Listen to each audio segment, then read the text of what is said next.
It looked like nothing special, just metal, wires, and a small glowing button in the center. I built it myself, and I had no idea I was about to break the structure of reality when I pressed it. Nothing exploded. Nothing collapsed. The world just skipped, like existence forgot to render the next moment. And suddenly, I was 10 seconds in the past. I saw myself standing still, confused, breathing, alive. It worked. At first, I didn't understand what I had done, so I tested it.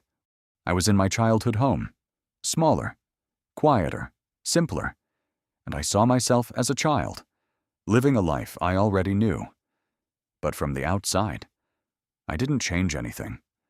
I just followed, like I was watching a memory that hadn't decided to end yet. School days, first friendships, arguments that felt like the end of the world, but weren't. Moments building me, without me realizing it. And I kept going. Years collapsed like seconds. Cities rewound themselves. Buildings rose and fell in reverse.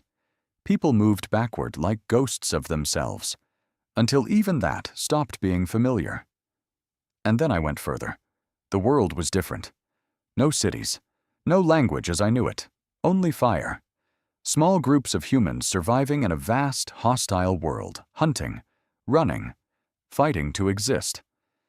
I watched them discover fire like it was magic. I watched fear become survival, and survival become instinct.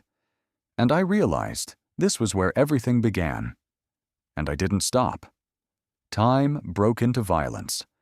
Entire civilizations appearing and collapsing in front of me. Wars. Not history books.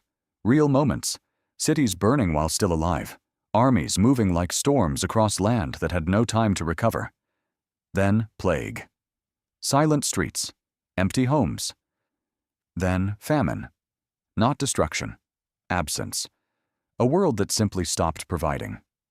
And I kept moving. A world of construction and belief. Massive stones being dragged under a burning sun. Humanity building something they believed would outlast time itself. Pyramids not as monuments, but as effort. Every stone carried by hands that never knew their names would survive. An arena of noise. Thousands of voices shaking the air at once. Life and death decided in seconds for entertainment. I stood in the center of it all, and no one saw me. And I kept going. A frozen silence, the earth covered in white emptiness, wind cutting through endless snow, massive creatures moving slowly through landscapes that felt abandoned by time itself, the planet holding its breath, a world too large to understand, ground shaking with every step, forests that felt ancient even then, rivers untouched by anything human, life before meaning, before observation, before anything could remember it. And then, even life changed. No humans, no animals, only a violent planet forming itself. Lava oceans, exploding skies, a world still deciding what it would become. And even that disappeared.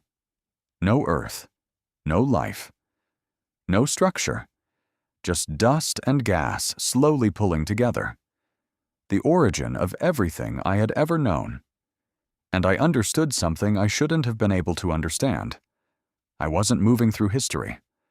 I was moving through existence itself. So I turned the machine forward. At first, the world was still human, but unstable. Earth was changing.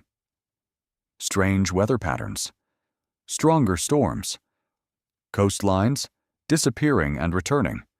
Cities adapting constantly just to survive the planet itself. Humanity wasn't expanding, it was reacting.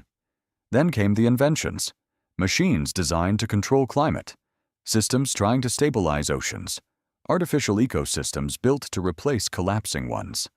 It looked like progress, but it felt like repair work on something already breaking. Then the catastrophes began. Earthquakes in places that had been stable for millions of years. Volcanoes waking up in chains. Entire regions becoming uninhabitable. Cities weren't abandoned for exploration. They were abandoned for survival.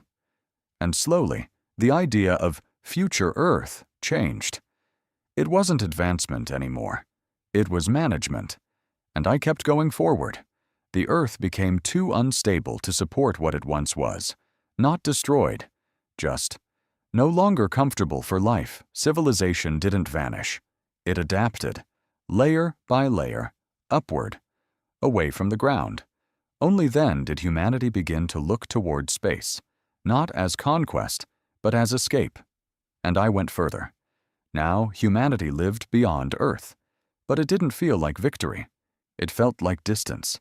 Cities in orbit, colonies on Mars, mining stations around asteroids. Life spread across space like a thin network trying not to break. People survived, but something was missing, and I kept going. The sun expanded. Earth was gone. Inner planets burned away. Humanity moved outward, further and further. But the universe was changing too. Stars died. Galaxies drifted apart, space became emptier than anyone expected, and ambition disappeared with it. No expansion, no discovery, no beginning, only maintenance. Artificial habitats floating in darkness, stored memories of a civilization that used to grow. Then even that slowed, then stopped. The last stars went out, one by one, until there was nothing left to light the universe, just darkness. And me, holding the machine. I pressed the button, nothing. Again, nothing. No past, no future, no movement, only now. I looked at the machine, and I understood, to travel through time, there must be time. And now, there wasn't. The light faded, the machine shut down. And for the first time, I wasn't moving through time. I was just inside it. Silence.